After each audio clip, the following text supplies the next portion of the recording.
my dear friends, my dear gods and my dear masters, ಗುರುಗಳಾದ ಬ್ರಹ್ಮರ್ಷಿ ಪಿತಾಮಹ ಪತ್ರಿಜಿ ಅವರಿಗೆ ಅದಾದರೆ ಇವತ್ತು ಬೆಳಗ್ಗೆ ಅಂದರೆ 10 ಗಂಟೆಗೆ ಇಬ್ಬರು ಮಾಸ್ಟರ್ಸು ಶಿವಶಕ್ತಿ ಕೇಂದ್ರಕ್ಕೆ ಬಂದರು. ಒಬ್ಬರು ಸೇಲಮಿಂದ, ಒಬ್ಬರು ಕೊಯಂಬತ್ತೂರಿಂದ. ಆ ಒಬ್ಬ ಲೇಡಿ ಹತ್ರ ಮಾತಾಡ್ತಾ ಇದ್ದೀನಿ. ಸುಮಾರು ಅವ್ರಿಗೆ ಒಂದು 30-35 ಏಜ್ ಇರ್ಬೋದು.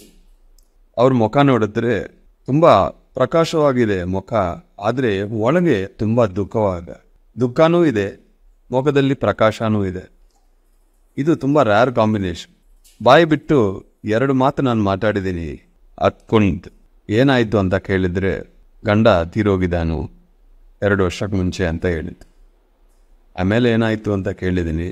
ನಾನು ಧ್ಯಾನಕ್ಕೆ ಬಂದಿದ್ದೀನಿ ಅಂದರೆ ಇವರು ಧ್ಯಾನಕ್ಕೆ ಬರೋಕೆ ಅದೊಂದು ದಾರಿ. ಮತ್ತು ಏನಾಯಿತು ಅಂತ ಹೇಳಿದರೆ, ಏನಿಲ್ಲ ಸರ್, ಧ್ಯಾನ ಮಾಡ್ತಾ ಇದ್ದೀರಿ ಸಿನ್ಸಿಯರಾಗಿ ಮಾಡ್ತಾ ಇದ್ದೀರಾ ಅಂದರೆ ಇಲ್ಲ, ಒಂಚೂರನ್ನು ಪ್ರೋಗ್ರೆಸ್ ಇಲ್ಲ. 2 ವರ್ಷ ಧ್ಯಾನ ಮಾಡ್ತಾ ಇದ್ದಾರೆ, ನೋಟ್ ದಿಸ್ ಪಾಯಿಂಟ್, ಒಂಚೂರನ್ನು ಪ್ರೋಗ್ರೆಸ್ ಇಲ್ಲ. ಆವಾಗ ಒಂದು 5 ನಿಮಿಷ ಧ್ಯಾನ ಮಾಡೋಣ ಅಂತ ಹುಡುಗ, ಮೇಡಮು, ನಾನು 3 ಜನ ಧ್ಯಾನದಲ್ಲಿ ಕೂತ್ಕೊಂಡಿದ್ರೆ ಅವ್ರ ಶರೀರ ಸುತ್ತು ಚೈನ್ಗಳು ಕಾಣಿಸ್ತಾ ಇದೆ, ತುಂಬ ದಪ್ಪ ಚೈನು ಕಾಣಿಸ್ತಾ ಇದೆ. ಇದು ಏನು ಅಂತ ನೋಡಿದ್ರೆ ಬಂದ ಆ ಗಂಡ ತೀರೋಗಿದ್ದಾನು. ಆ ದುಃಖದಿಂದ ಇವರು ಹೊರಗೆ ಬರೋಕ್ಕಾಗ್ತಾ ಇಲ್ಲ, ಇನ್ನೂ ದುಃಖದಲ್ಲೇ ಇದ್ದಾರೆ. ಅದನ್ನು ನಾನು ಹೇಳಿದ ತಕ್ಷಣ ಇನ್ನೂ ಹತ್ಕೊಂಡಿದ್ರು. ಅವಾಗ ನಾನು ಹೇಳಿದ್ನಿ, ನೀವು ಧ್ಯಾನ ಮಾಡ್ತಾ ಇದ್ದೀರಿ 2 ವರ್ಷ, ಅದರಿಂದ ಪ್ರೋಗ್ರೆಸ್ ಆಗಬೇಕು ಅಂತ ಅನಿಸ್ತಾ ಇದೆ, ಆದರೆ ಮುಂದಕ್ಕೆ ಹೋಗೋಕ್ಕಾಗ್ತಾ ಇಲ್ಲ. ಯಾಕೆಂದರೆ 1000 kg ವೆಯ್ಟನ್ನು ನೀವು ತಗೊಂಡು ಮುಂದಕ್ಕೆ ಹೋಗೋಕ್ಕೆ ಟ್ರೈ ಮಾಡ್ತಾ ಇದ್ದೀರಿ, 1 ಅಡಿನೂ ಇಡೋಕ್ಕೆ ಆಗ್ತಾ ಇಲ್ಲ.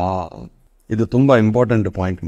ಸಾಧನೆ ಮಾಡ್ತಾ ಇದ್ದಾರೆ ಅವಾಗವಾಗ, ಆದ್ರೂ ಯಾಕೆ ಪ್ರೋಗ್ರೆಸ್ ಬರ್ತಾ ಇಲ್ಲ ಅಂದರೆ ಒಂದು ದುಃಖ, ಒಂದು ಗಿಲ್ಟ್ ಫೀಲಿಂಗು, ಏನೋ ಒಂದು ನಾನು ಇದು ಮಾಡಿದ್ದೀನಿ ಅದು ಸರಿಯಾಗಿ ಮಾಡಿಲ್ಲ ಅನ್ನೋ ಆಲೋಚನೆ ನಮ್ಮನ್ನು ಹಿಂದಕ್ಕೆ ತಳ್ಳಿಬಿಡುತ್ತೆ, ಮುಂದಕ್ಕೆ ಹೋಗೋಕ್ಕೆ ಆಗಲ್ಲ. ಅದಕ್ಕೆ ಧ್ಯಾನ ಜೊತೆ ರೈಟ್ ಮೈಂಡ್ಸೆಟ್ ಇರಬೇಕು, ಅವಾಗ ನಾವು ಸ್ಪೀಡಾಗಿ ಪ್ರೋಗ್ರೆಸ್ ಆಗ್ತೀವಿ. ಇಲ್ಲಾಂದರೆ ಎಷ್ಟು ಎಫರ್ಟ್ ಮಾಡಿದ್ರು ಪ್ರೋಗ್ರೆಸ್ ಆಗಲ್ಲ. ಯಾಕೆಂದರೆ ಇಲ್ಲಿ ಒಬ್ಬ ಮನುಷ್ಯ ಅಂದರೆ, ಮನಸ್ಸು ಅಂದರೆ ಒಂದೇ, ಮನಸ್ಸಿಗೆ ಶಕ್ತಿ ಜಾಸ್ತಿ ಭೂಮಿಯಲ್ಲಿ. ಯಾಕೆಂದರೆ ಮನಸ್ಸಿಗೆ ಆಧೀನ ಈ ಪಂಚಭೂತಗಳು. ಎಷ್ಟು ಎಫರ್ಟ್ ನಾನು ಮಾಡ್ತಾ ಇದ್ದೀನಿ, ಅದರ ಜೊತೆ ರೈಟ್ ಮೈಂಡ್ಸೆಟ್ನೂ ಇರಬೇಕು. ನಾನು ಅವ್ರಿಗೆ ಒಂದೇ ಹೇಳಿದ್ದೀನಿ, ಫಸ್ಟ್ ಅಕ್ಸೆಪ್ಟ್ ಮಾಡ್ಕೊಳ್ಳಿ. ಆಯಿತು, ಏನು ಮಾಡೋಕ್ಕಾಗಲ್ಲ. 2 ವರ್ಷ ಮುಂಚೆ ಅವ್ರು ತೀರೋಗಿದ್ರು. ಬಟ್ 20-25 ವಯಸ್ಸಲ್ಲಿ ಮದುವೆ ಆಗಿದೆ. ಮುಂಚೆ ಆ ಗಂಡ ಇಲ್ಲ, ಇವಾಗನೂ ಇಲ್ಲ. ಮಧ್ಯಕಾಲದಲ್ಲಿ ಒಂದು ಅನುಭವಕ್ಕೋಸ್ಕರ ಬಂದರು, ಸೋಲ್ ಡೆಸಿಷನ್ ತಗೊಂಡು ಹೋಗಿದೆ. ಅವರು ಆಸ್ಟ್ರಲ್ ವರ್ಲ್ಡ್ಸಲ್ಲಿ ಇರ್ತಾರೋ, ನೀವು ಫ್ಯೂಚರಲ್ಲಿ ತೀರೋಗಿದ್ರೆ ಅವರೇ ಬರ್ತಾರೋ ಒಂದು ಏಂಜಲ್ ಥರ ನಿಮ್ಮನ್ನು ಕರ್ಕೊಂಡು ಹೋಗೋಕ್ಕೆ. ಅಷ್ಟು ತನಕ ನೀವು ಜೀವಿಸಬೇಕು, ಬೇರೆ ಚಾಯ್ಸ್ ಇದೆಯಾ? ಇಲ್ಲ. ದುಃಖ ಪಟ್ಟಿದ್ರೆ ಇನ್ನೂ ನರಕ ಅನುಭವಿಸ್ತಾರೋ. ದುಃಖದಿಂದ ಅವ್ರ ಕನೆಕ್ಷನೇ ಕೊಡಲ್ಲ. Note this point. ಒಬ್ಬ ಮಾಸ್ಟರ್ ನನಗೆ ಮೆಸೇಜ್ ಕೊಡಬೇಕು, ಅವರು ತೀರೋಗಿದ್ರೆ ಅವ್ರ ಹತ್ರ ನಾನು ಮಾತಾಡಬೇಕು ಅಂತ ನಿಮ್ಗೆ ಅನಿಸ್ಬೋದು, ಅದರಲ್ಲಿ ತಪ್ಪಿಲ್ಲ. ಆದರೆ ನೀವು ದುಃಖದಲ್ಲಿ ಇದ್ದರೆ ಅವ್ರ ಕನೆಕ್ಷನೇ ಕೊಡಲ್ಲ. ಯಾಕಂದರೆ ಅವ್ರಿಗೆ ಅದು ಮ್ಯಾಗ್ನೆಟ್ ಥರ ಅವರನ್ನು ಕೆಳಗೆ it will full dum down. ಯಾವಾಗ ನಿಮ್ಮ ಒಳಗೆ ದುಃಖ ಹೋಗುತ್ತೋ, ನೀವು ಶಾಂತವಾಗಿದ್ರೋ ಆವಾಗ ಬರ್ತಾರೆ ನಿಮ್ಮ ಜೊತೆ ಅವ್ರು ಕನೆಕ್ಟ್ ಮಾಡೋಕ್ಕೆ.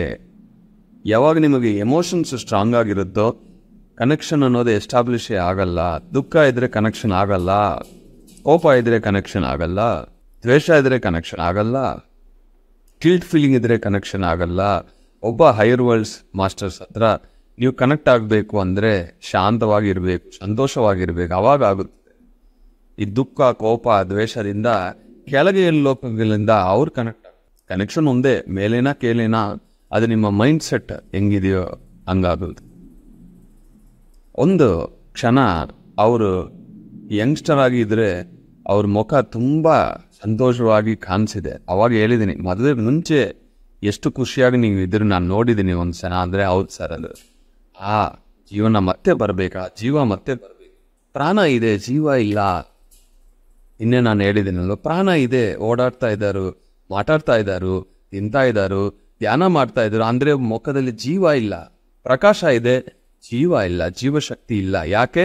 ಆ ದುಃಖ ಒಂದು ಇಡೀ ಜೀವನ ಅಬ್ಸರ್ವ್ ಮಾಡಿ ಅವ್ರಿಗೆ ಒಂಚೂರು ಜೀವ ಇಲ್ಲ, ಸಜೀವ.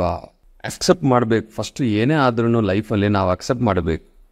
ಮೊನ್ನೆ ಒಬ್ಬರು ಬಂದು ಅವರು ಮನೆಯಲ್ಲಿ ನಡೆಯೋ ಸ್ಟೋರಿಗಳೆಲ್ಲ ಹೇಳಿ ಆಗ್ತಾ ಇಲ್ಲ, ಇದು ಆಗ್ತಾ ಇಲ್ಲ, ಅದು ಆಗ್ತಾ ಇಲ್ಲ ಅಂದರು.